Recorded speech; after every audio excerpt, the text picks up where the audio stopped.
Time क्या आप कैसे आप सभी आशा करते हैं कि आप सभी ठीक होंगे, आप सभी मस्त होंगे और आप सभी एग्जाम की तैयारी जोर शोर से कर रहे होंगे। अब देखिए, अब आपके एग्जाम में ज्यादा समय बचा नहीं है, ठीक है ना। आपको 1 फरवरी से 1 फरवरी से 1 फरवरी से एग्जाम शुरू होने वाला है। इसमें ज्यादा समय बचा नहीं है, अब मुश्किल से 5 6 या 7 महीने बचे हुए हैं। अब देखिए, समय मतलब समय को अब बर्बाद करने का टाइम नहीं है, ठीक है ना। अब आप समय बर्बाद नहीं कर सकते, अब आप अपनी तैयारी को बेहतर बनाइए और जुड़ जाइए। चाहे कुछ भी पढ़िए, लेकिन जो जरूरी चीजें हैं उनको पढ़ते रहिए और एग्जाम की बेहतर तैयारी कीजिए। और आज की वीडियो में देखिए, पिछली वीडियो में हमने पढ़ा था क्या, तो हम जो पढ़ रहे थे, हमारा चैप्टर का नाम था क्या, कवित, ठीक है ना। हमारा चैप्टर का क्या नाम था, कवित। कवित को किसने लिखा है, भूषण ने। कवित को भूषण ने लिखा है, भूषण द्वारा रचित ये कवित जो है, कवित जो है।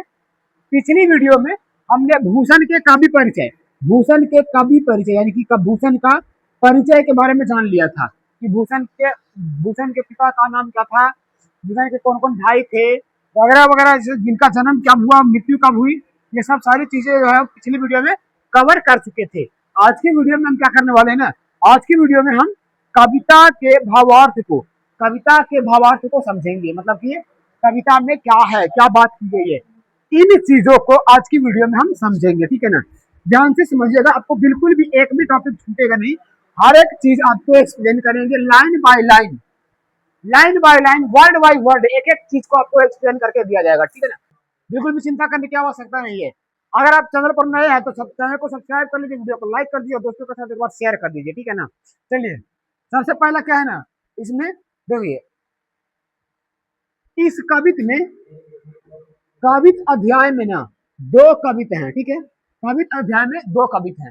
सबसे पहले में क्या करते हैं ना, शिवाजी, सबसे पहले में भूषण शिवाजी मतलब शिवाजी की वीरता का बखान करते हैं, शिवाजी की वीरता का बखान करते हैं, ठीक है, इसको याद कीजिएगा। पहले पहले कवित में, पहला में ये शिवाजी की वीरता का बखान करते हैं। दूसरे कौन से राजा हैं, छत्रसाल, हमने बताया था आपको, छत्रसाल, छत्रसाल की तलवार है, छत्रसाल की तलवार, छत्रसाल की तलवार से पूछेगा आपसे बोर्ड वाला एग्जाम, बाबू बोर्ड वाला आपसे एग्जाम में पूछेगा क्वेश्चन कि बताइए शिवा भूषण ने किसके तलवार की वर्णन किया है, तो किसके तलवार की, छत्रसाल की तलवार की। किसकी वीरता का बखान का वर्णन किया है, तो शिवाजी की वीरता का बखान किया है, शिवाजी की वीरता का इन्होंने बखान किया, ठीक है। चलिए वीडियो को शुरू करते हैं, इनकी क्लास के अपना क्लास को शुरू करते हैं बाबू। सबसे पहले देखिए, सबसे पहले क्या है, कह रहे हैं क्या कि इंद्रजीवी जंब पर बाड़ब जो अम्ब पर, रावण संदर्भ पर रघुकुल राज है। इसमें सिंपल सा बात करते हैं, कौन बरी बाह पर शंभु रति नाह पर, जौ सहस्त्र बाहु पर शेर द्विज राज है, शेर द्विज राज है। यहाँ पे ये शिवाजी को कह रहे हैं, यहाँ पे ये शिवाजी को कह रहे हैं बाबू, शिवाजी का ये वर्णन कर रहे हैं, ठीक है ना। सिंपल से ये बात कह रहे हैं कि इंद्र जी निजम्ब पर, जिस प्रकार से देवों का राजा इंद्र को कहा जाता है ना, जिस प्रकार से राजा इंद्र का जंब माने की यमराज पर कंट्रोल है, जिस प्रकार से यमराज पर कंट्रोल है, बाड़ब जो अम्ब पर, जिस प्रकार से बादलों का कंट्रोल किसके ऊपर है, बादलों का कंट्रोल किस पर, अम्ब पर, अम्ब माने की आसमान पर है, रावण संदर्भ पर, रावण जो शक्तिशाली रावण है, रावण के ऊपर किसका राज है, रघुकुल, रघुकुल राज है।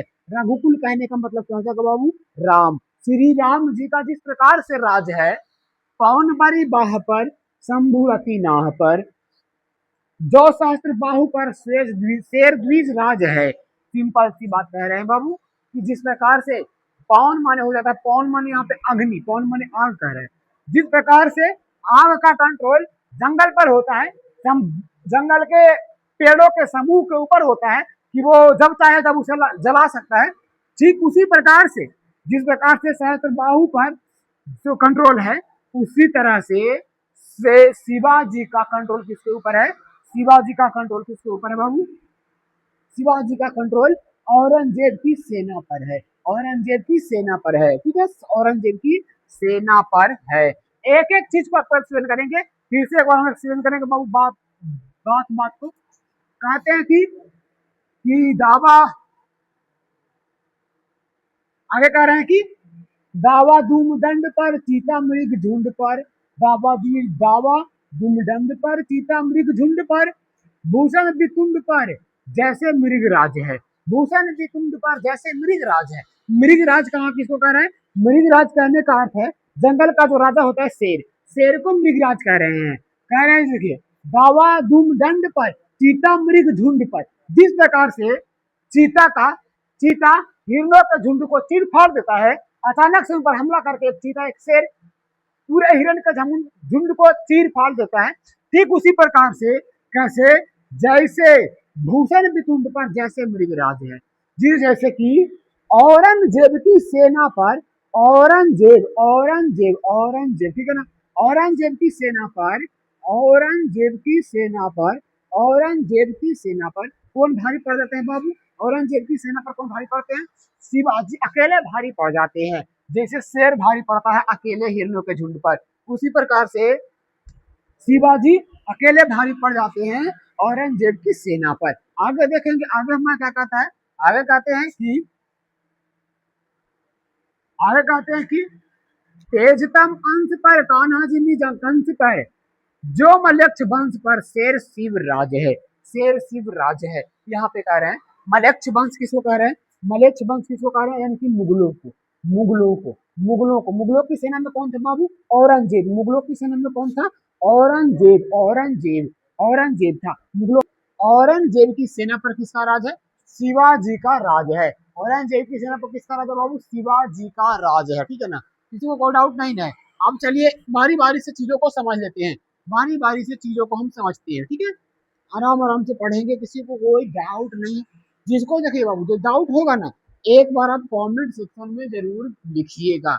जिसको जो डाउट होगा एक बार आप कमेंट सेक्शन में जरूर लिखिएगा। ठीक है, सिंपल सा एकदम तेजी से कहते हैं। शिवाजी की शान का बखान करते हुए कवि भूषण कहते हैं कि शिवाजी का मलेच्छ वंश पर उसी प्रकार से राज है जिस प्रकार से इंद्र का यम पर, ठीक है ना, बाढ़ बागिनी अर्थात समुद्र की अग्नि का पानी पर तथा राम का दंभ से भरे रावण पर है। अर्थात शिवाजी को इंद्र समुद्रदागिनी व राम के समान बताकर उनका शौर्य का क्या करते हैं बाबू? ये बखान करते हैं जी। वो बताते हैं कि जिस प्रकार से शिवाजी का कंट्रोल जो है, शिवाजी का मलक्ष वंश पर उसी प्रकार से राज है जिस प्रकार से इंद्र का किस पे? यम पर है। इंद्र का यम पर है। ठीक है, आगे कह रहे हैं कि बाढ़ बागिनी अर्थात समुद्र की अग्नि का किस पर है? पानी पर है।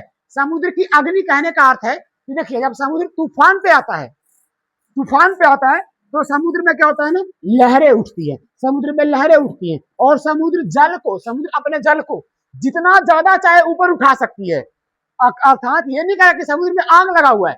समुद्र अग्नि कहने का अर्थ है कि समुद्र की जो अग्नि होती है, अर्थात जब आक्रोश में आती है तब वह पानी को लहरें बनाकर उड़ाती रहती है, ऊपर से नीचे उड़ाती रहती है। ठीक उसी प्रकार से राज है।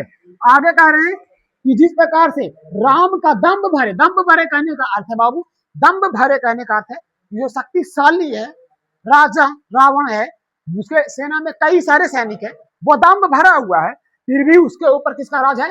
राम का राज है। ठीक है ना, ये सिंपल सा बात है। आगे देख लें तो उसी प्रकार से किसका राज है? मलेच्छ वंश अर्थात औरंगजेब का राज किसके ऊपर है? औरंगजेब पर किसके ऊपर राज है? औरंगजेब के ऊपर किसका राज है? तो शिवाजी का राज है। ठीक है ना, आगे कहते हैं, आगे वो ये पहला हमारा खत्म हो चुका है। ये हमारा दूसरा कवि था बाबू। दूसरा कवि में वो किसकी वर्णना करते हैं? छत्रसाल की तलवार। छत्रसाल की कोची था? तलवार।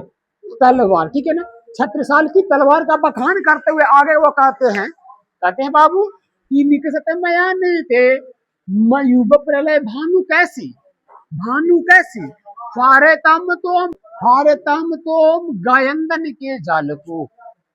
आगे वो कहती हैं कि लागती लब की कंठ बैरिन की नागिन सी रुद्र ही रिझावे दे मुंडन की माल को। ध्यान से समझिएगा आगे क्या करें। कहते हैं कि छत्रसाल की तलवार जो है वो काफी ज्यादा चमकीला है, काफी ज्यादा उसमें मयूब है, चमक है, काफी ज्यादा उसमें चमक है, काफी ज्यादा उसमें धार है। प्रल भानु कैसे, भानु कहने का अर्थ है यहाँ पे सूर्य का वर्ण करें। प्रल माने की किरण, सूर्य का किरण, प्रल माने की किरण। एक एक चीज को समझते चलिएगा बाबू, किसी को कोई डाउट नहीं होगा। एक बार आप चैनल को सब्सक्राइब कर दीजिए, इतना तो मेहनत कर ही रहे हैं आपके लिए, ठीक है ना। कह रहे हैं कि निकसत मयान ते, निकसत मयान ते अर्थात कि जब मयान से छत्रसाल की तलवार निकलती है, जब मयान से छत्रसाल की तलवार निकलती है, तब जिस प्रकार से सूरज की किरणें चमकती है, ठीक उसी प्रकार से वह चमकता है, ठीक उसी प्रकार से वह चमकता है।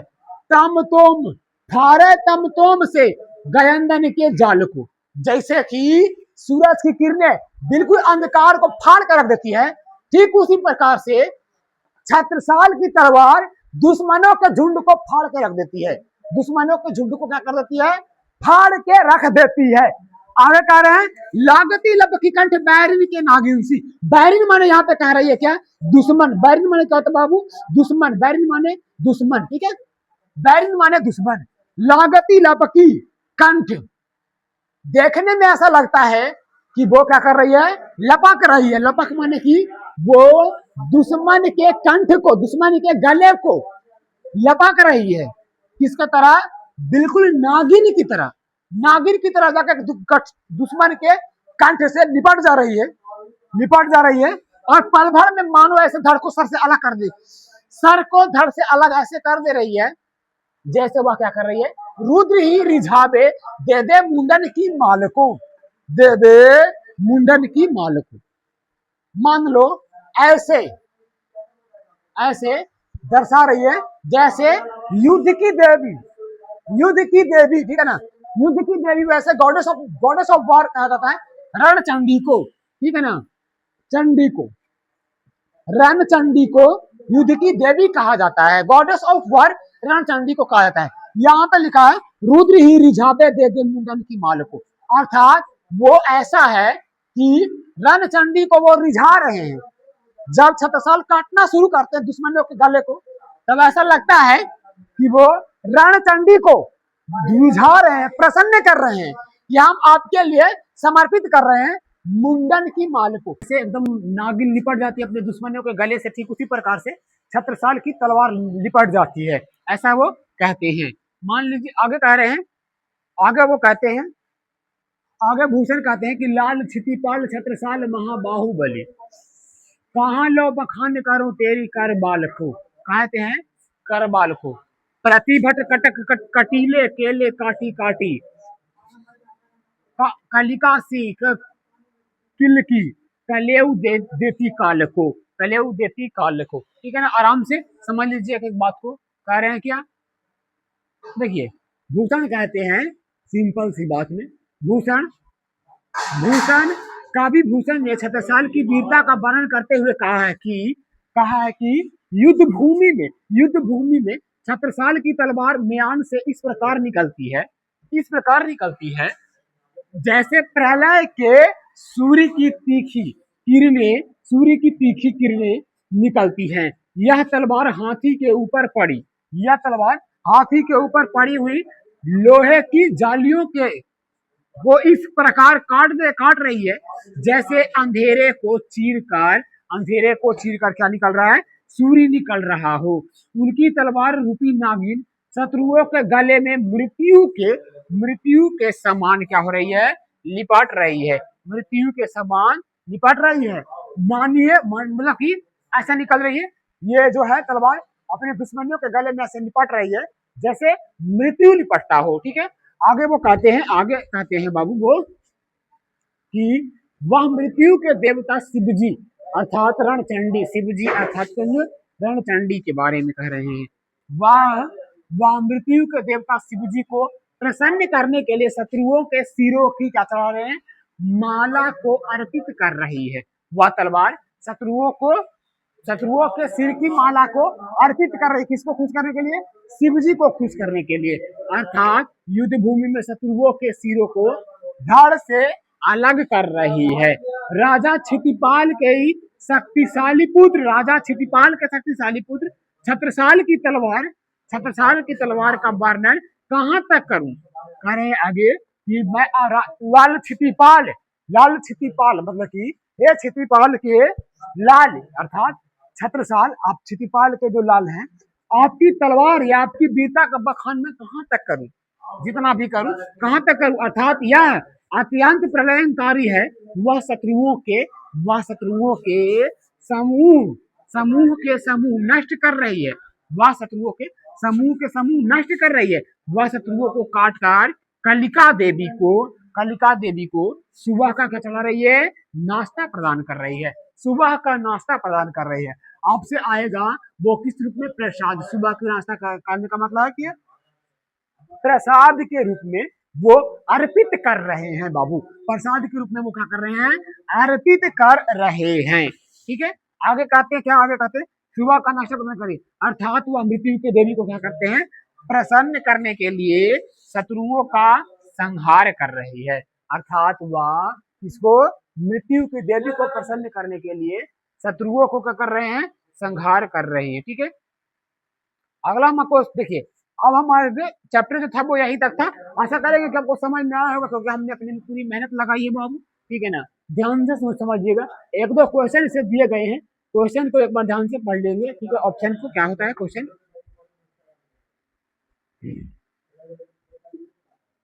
कह रहा है कि भूषण की लिखी कविता कौन सी है? भूषण की लिखी कविता कौन सी है?